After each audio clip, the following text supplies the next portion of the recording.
Hi అందరికీ, welcome back to Bujjamma ఇంటి వంట. ఈరోజు వీడియోలో నేను ఒక స్పెషల్ కర్రీ చూపించాలనుకుంటున్నానండి. జనరల్గా ఈ కాంబినేషన్ ఇప్పుడు మనం చాలా తక్కువగా వండుకుంటాం, కానీ ఇది మా నాన్నమ్మ గారి ఊర్లో మా నాన్నమ్మ గారు చేస్తూ ఉండేవాళ్ళు.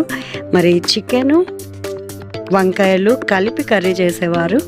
ఇది నిజంగా వినడానికి చాలా ఆశ్చర్యంగా ఉంటుంది, కానీ వండుకొని తింటే మాత్రం చాలా టేస్టీగా ఉంటుంది. ఖచ్చితంగా మీరు ట్రై చేయండి. ముందుగా చికెన్ని కడుక్కొని మరి ఉప్పు, కారం, పసుపు పట్టించి పక్కన పెట్టుకోవాలి. ఎందుకంటే చికెన్ ఎంత బాగా కారం, ఉప్పు పడితే అంత టేస్టీగా మనకు బాగుంటుంది. తర్వాత ఆనియన్స్, పచ్చిమిర్చి, టమాటాస్ రెడీ చేసుకోవాలి.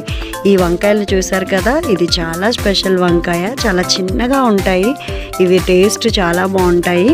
మరి మీకు తెలిసిందే కదా, వంకాయల్ని చక్కగా కడుక్కొని ఉప్పున్న వాటర్లో వేసుకోవాలి. తర్వాత ఆయిల్ పెట్టుకొని కరివేపాకు, పచ్చిమిర్చి, ఆనియన్స్ ఫ్రై చేసేసుకోవాలి. ఆనియన్స్ ఎప్పుడు బాగా ఫ్రై అయితే కర్రీ అంత టేస్ట్గా ఉంటుంది. అలాగే మనం మ్యాగ్నేట్ చేసి పెట్టుకున్న చికెన్ని వేసేసుకోవాలి. బాగా మిక్స్ చేసుకొని కొంచెం చికెన్లో వాటర్ అంతా వచ్చే వరకు వెయిట్ చేసి మరి కట్ చేసి పెట్టుకున్న వంకాయల్ని వేసేయాలి. ఇలా వేసి బాగా మిక్స్ చేసి మూత పెట్టి మగ్గించుకోవాలి. అల్లం వెల్లుల్లి పేస్ట్ కూడా తర్వాతే వేయాలి. తర్వాత టమాటాలను కూడా వేసుకొని మూత పెట్టి మగ్గించుకోవాలి. ఇలా దగ్గరికి మగ్గించుకున్న తర్వాత మనము కారము, కొంచెం ఉప్పు మీకు సరిపడినంతగా వేసుకొని బాగా కలిపేసుకొని కొంచెం వాటర్ కూడా పోసుకొని కర్రీని మగ్గించుకోవాలి.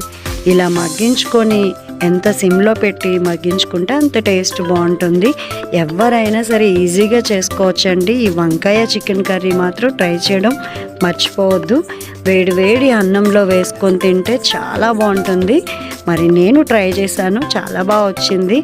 అందరూ కూడా మరి ఇష్టంగా తిన్నారు. మీరు కూడా ట్రై చేస్తారు కదా. ఇలాంటి వీడియోస్ కోసం సబ్స్క్రైబ్ చేసుకోండి మాత్రం మర్చిపోవద్దు.